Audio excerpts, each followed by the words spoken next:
queremos para a nossa vida, não é verdade? Mas antes de começarmos, eu gostaria da gente fazer mais uma oração. Oremos. Senhor Deus e amado Pai, graças te damos, Senhor, pelo teu amor. Graças te damos, Senhor, pela oportunidade que a cada dia o Senhor nos concede de despertarmos e de buscar em espírito e em verdade. Amém. Nos abençoa, Senhor, esse dia para que possamos fazer somente a tua vontade. Sim, Dai-nos sabedoria neste momento que iremos continuar na tua presença. Permanece conosco em nome de Jesus. Amém. Amém. Então, nós hoje temos como título Trazendo Descreto a causa de Deus. O que é que tem trazido descreto a causa de Deus? Como é que tem vivido hoje o mundo, podemos dizer assim, o mundo religioso, né? Como é que está vivendo as pessoas que professam servir a Cristo? Será que nós estamos se enquadrando no meio desse povo que professa servir a Cristo e tem trazido desperto a causa de Deus? Vamos estudar e a gente vai percebendo aonde é que nós estamos falhando e aonde é que nós precisamos ser pessoas corrigidas. Não porque a irmãzinha está falando, não porque o pastor nos fala, mas sim porque a palavra do nosso Deus, ela nos orienta a cada manhã. Nós temos como início, diz assim, a religião que você professa torna seu dever empregar tempo durante os 6 dias de trabalho, tanto quanto ir à igreja no sábado. Você não é esforçado no serviço, deixa de passar horas, dias e mesmo semanas sem realizar nada. Isso é forte. Então aqui nos diz que muitas das pessoas, o mesmo dever que nós temos de ir ao sábado para a igreja, temos os 6 dias para trabalhar, quando na verdade passa-se os 6 dias, passa-se a semana e nada ali fizemos. Então isso passamos a desonrar a causa de Deus, porque nós professamos a servir um Deus Todo-Poderoso, quando na verdade temos a oportunidade de testemunhar e ali nós fracassamos, e ali nós deixamos de honrar o nosso Deus. Porque não é propósito de Deus que nós tenhamos tempo para trabalhar, para sustentar os nossos, e ali na verdade nós deixamos de trabalhar porque, podemos dizer assim, ficamos cansados. Mas Deus conhece o nosso potencial, Deus ele conhece as nossas forças. E Ele sabe que nós somos capazes de trabalhar os 6 dias da semana para sustentar assim a nossa família, para sustentar assim os nossos, para que nós não venhamos a ser uma vergonha para eles. 1 Timóteo, que os irmãos possam abrir, capítulo 5, versículo 8.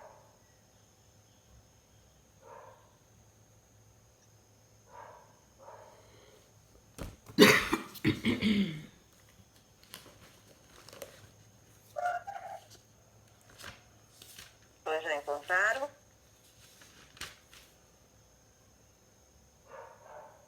Nos diz assim: ora, se alguém não tem cuidado dos seus, especialmente dos da sua própria casa, tem negado a fé. E o pior é pior do que os descrentes. Então veja só o que a palavra do nosso Deus diz. Ele nos afirma que se alguém não tem cuidado dos seus, é pior do que aquelas pessoas que não conhecem a Deus, porque nós conhecemos a Deus, pelo menos nós professamos isso, pelo menos nós vivemos isso, dizendo pelo mundo que temos um Deus que tudo pode. Então, quando nós temos Deus em nossas vidas, nós temos o quê? Que servir de conformidade à vontade do nosso Deus. Nós temos que ir e fazer segundo o que a palavra do nosso Deus ele nos orienta.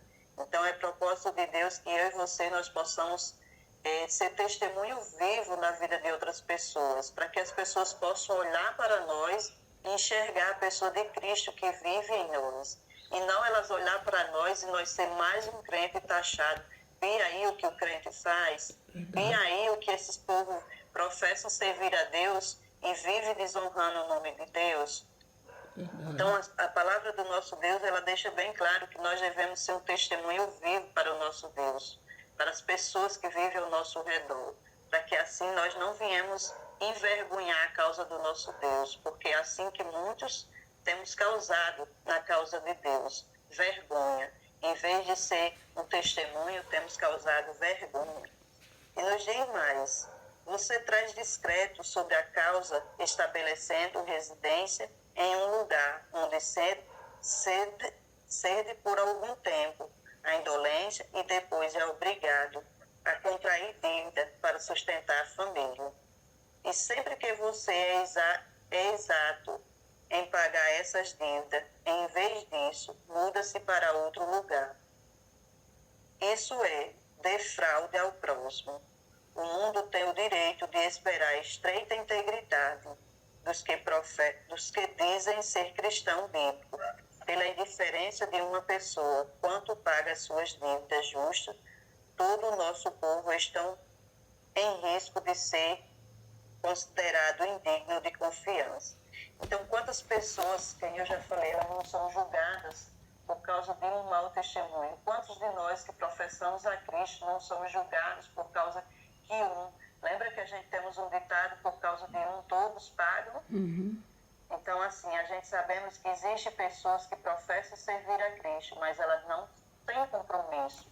Elas chegam para morar em determinadas moradias, chega determinado dia de ali cumprir com seu compromisso e ali ela se muda de um lugar para outro e deixando aquela dívida para trás e assim não cumprindo com ela. E ali ela causa outras dívidas e assim sucessivamente. Ela vai contraindo mais e mais dívida e isso torna-se uma vergonha no meio do povo de Deus. Possamos ver o que é que nos diz Mateus 7, 12. Também já está aí no livro.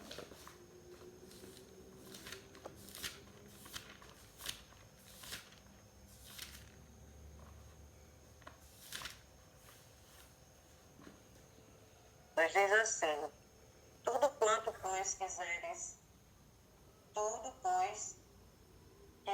que os homens façam, assim façais vós também a eles, porque esta é a lei e os profetas. Amém? Amém. Então a palavra do nosso Deus, ela também nos afirma que aquilo que nós queremos que o nosso irmão faça para conosco, primeiramente devemos o quê? Nós fazer para com ele.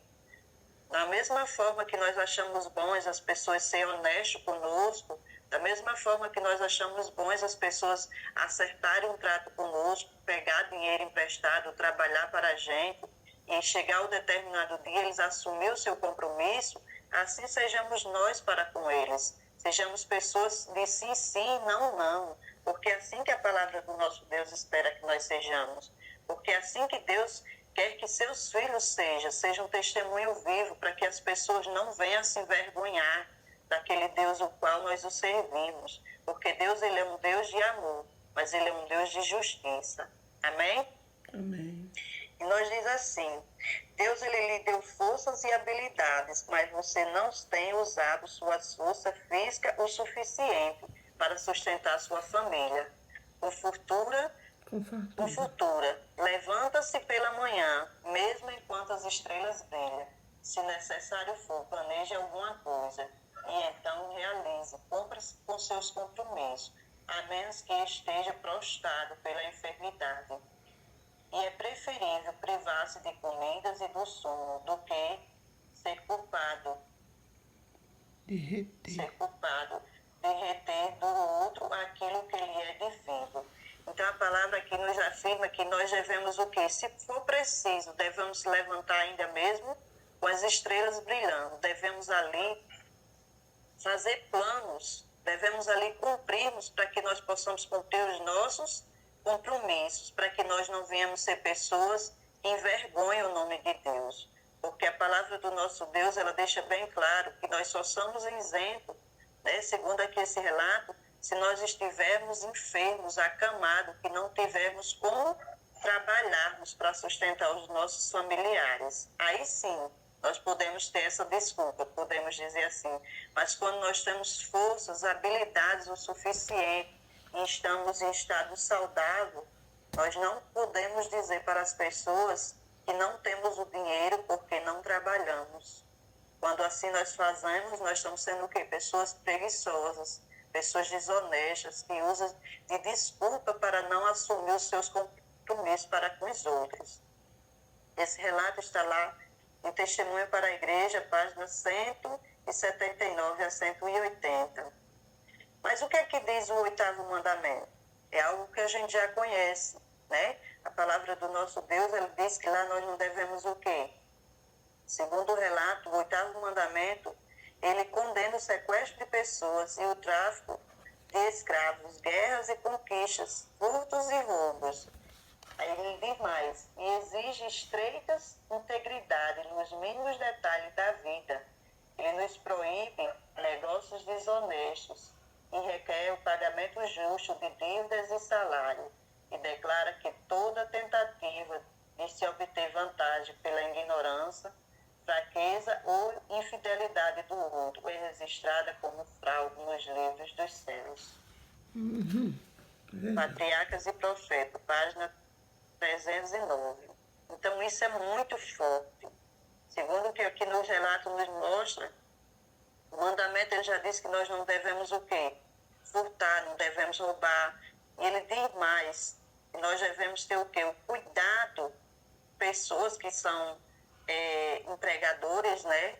Ao colocar alguém para trabalhar, ele deve ter o cuidado de pagar o seu trabalho honestamente, com dignidade, para que ali eles não sejam tidos como fraude nos livros do céu. E não sei se imaginou o que é isso, a gente ser encontrado nos livros do céu como pessoas que cometam fraude, em outras palavras, né? Porque a palavra é mais forte, pessoas que roubam o seu próximo.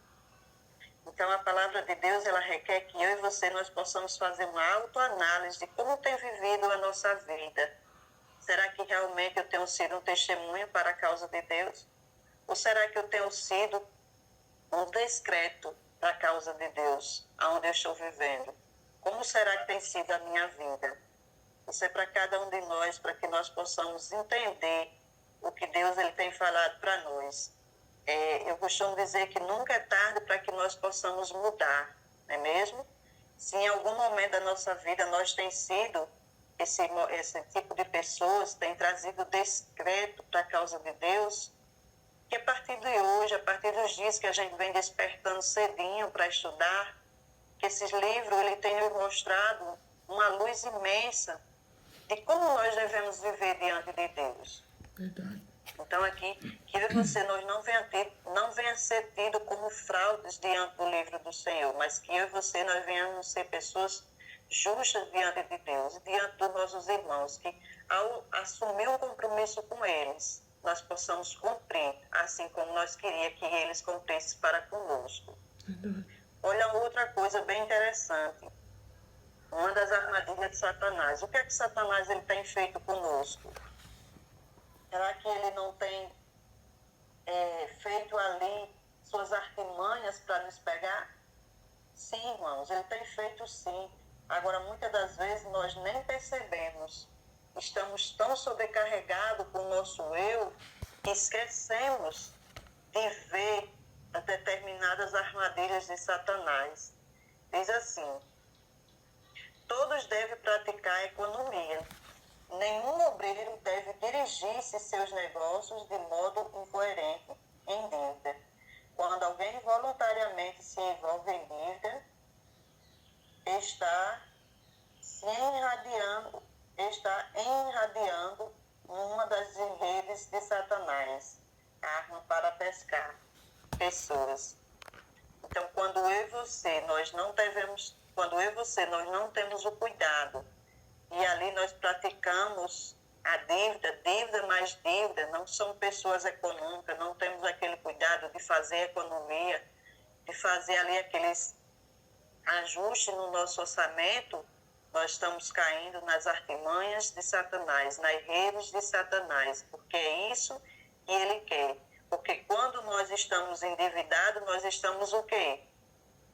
Roubando. Nós não só estamos roubando a Deus, mas nós também estamos roubando o nosso próximo. Então, Satanás, ele faz de tudo para ver a gente longe do nosso Deus. E a gente sabemos que cada vez, quanto mais erramos, mais longe nós vamos ficando. Então, Então, é isso que ele tem tentado fazer dia a dia no meio do povo de Deus. E o que é que essas dívidas nos traz? Ela nos traz desânimo. Essas dívidas nos traz falta de vontade, né, de fazermos o que é certo. Ele diz mais: prezado irmãos, lamento que você esteja em situações em que está pressionado pela dívida. Sei de um bom número de pessoas que, como vocês, estão perturbados e angustiados por causa da condição financeira delas. Então, com certeza, existem muitas pessoas que, no momento, elas estão vivendo uma vida de angústia, uma vida que, para eles, não sabe mais o que fazer por causa de suas dívidas. Pessoas que não tiveram aquele momento de economias e ali passaram a contrair dívidas e mais dívidas. O Senhor, ele não se agrada desse tipo de situações. A angústia que requer, que ele quer conceder o consolo de seu Espírito. Então, Deus, ele quer que eu e você, nós buscamos o quê? O Espírito Santo, para que eu e você sejamos pessoas livres, né? Uma prática desmoralizadora. Então, a prática de pegar dinheiro emprestado para atender uma necessidade urgente, ela não torna nenhuma providência para saldar a sua dívida, embora é comum, desmoralizadora. O Senhor requer que todos que crê na verdade se convertam dessa prática de auto-engano. Então, o que Deus ele espera de nós é que cada um de nós possamos se converter. Muitas das vezes, o que é que nós seres humanos dizemos? Podemos ter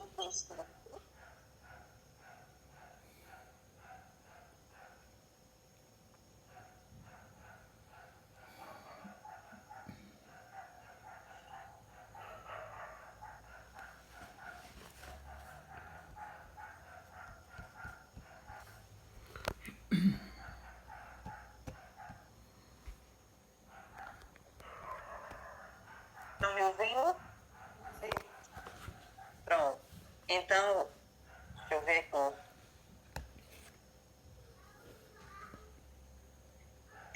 Como eu estava falando, muitos de nós, muitas das vezes, se passa a pegar dinheiro emprestado, se dizendo que é uma necessidade, mas muitas das vezes isso não é necessidade. É somente para contrair aquilo que queremos, assumir, consumir e consumir mais e mais. Mas o Senhor, ele requer que todos nós conhecemos a verdade, nós não viemos cair nesse engano, porque isso a gente sabemos que é artimanha de Satanás. A gente já estamos chegando no finalzinho, eu vou só ler esse último parágrafo. Todos que fazem isso enganam a Cristo nas ações, enquanto dizem guardar e ensinar os mandamentos de Deus. Não mantêm os princípios da lei divina.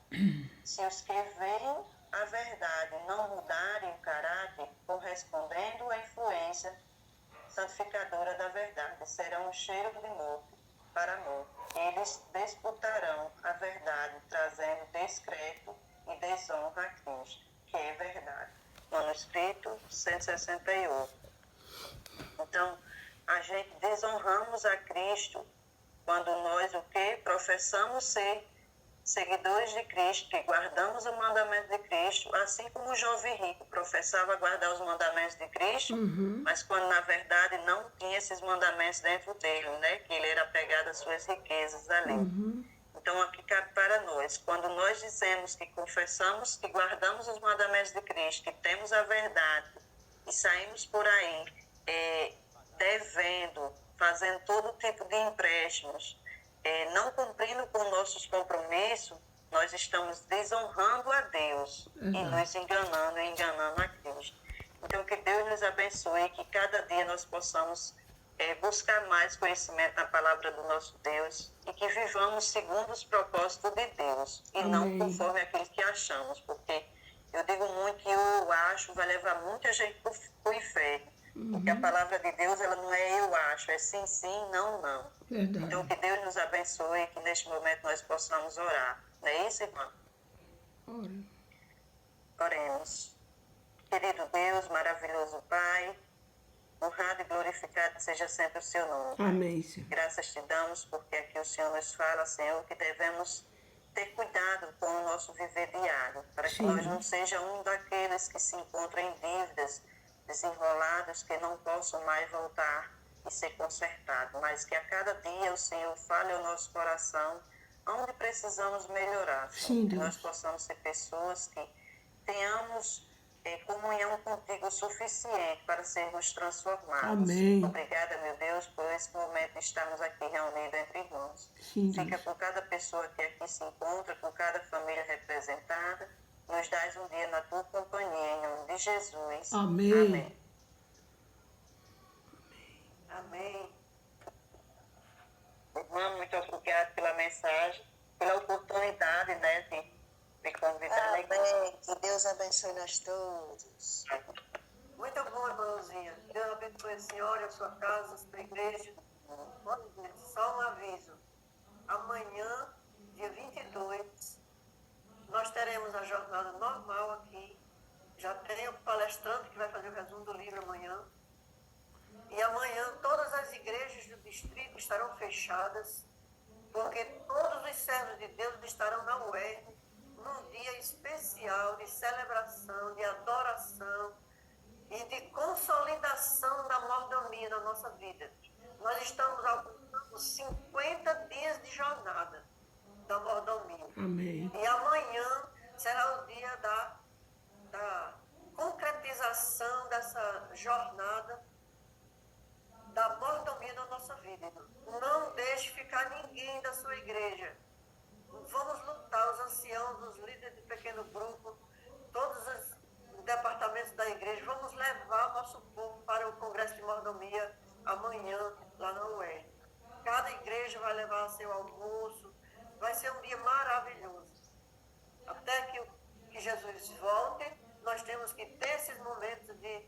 Lá no povo de Deus era assim. Tínhamos encontros com todos os israelitas. Todos se reuniam, pelo menos 3 vezes ao ano. Então amanhã é o grande dia do nosso encontro distrital de mordomia. Não falte. Em nome de Jesus, Deus abençoe esses que estão na jornada. Que eles possam motivar os outros a sermos fiéis.